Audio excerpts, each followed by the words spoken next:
So homeboarding is a wraparound care basically for pupils. So they would arrive for registration at 8:15 and they would leave at 8:15 at night. So it's a 12-hour day for homeboarders compared to a much shorter day for day pupils. So homeboarding is basically just like boarding. So I do everything that a normal boarder would do, except I go home to sleep.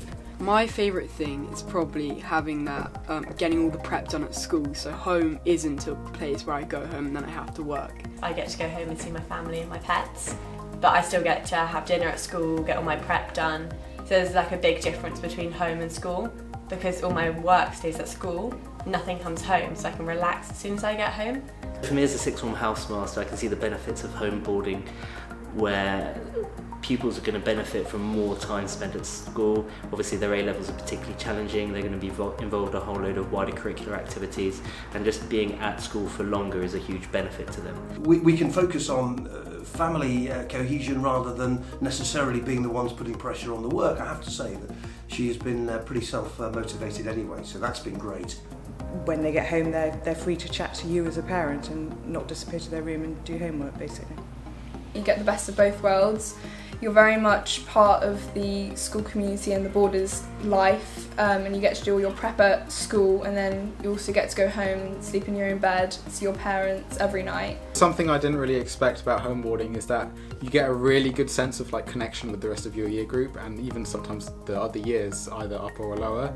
Everyone sort of goes out to the field after dinner, for example, and you all have a bit of a chit chat.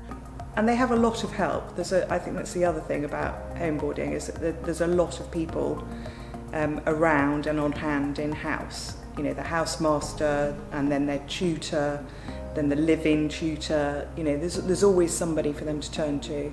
It enables them to be part of a boarding house rather than part of one of the day houses, which gives them their own bedroom. It gives them, you know, their own kind of space to keep things in at school. I was kind of on the fence. My parents wanted me to be a day pupil, but I persuaded them, and I'm very glad about that decision because I just love it.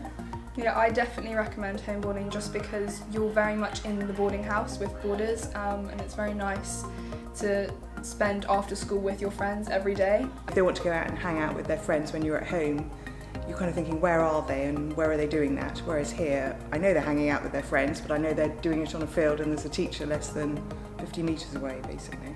I think the structure that homeboarding offers can be particularly good for some pupils as they make that progression from GCSE study and then start looking towards what might lie beyond the A-levels, kind of like a stepping stone to university. Part of her independence, or developing into an independent young adult, means that slowly but surely we've been letting the rope out as the years have gone by, and this is just another way of us allowing her to develop her own personality, her own friends, without the immediate support of parents around her. It's a full day, but it's a day that gives them full access to everything that the Leys has to offer. Undoubtedly, the benefits that our daughter gets from being part of a really tight-knit community and extending that day through to people who really form the core of the school and the school character and body gives us great comfort. So no,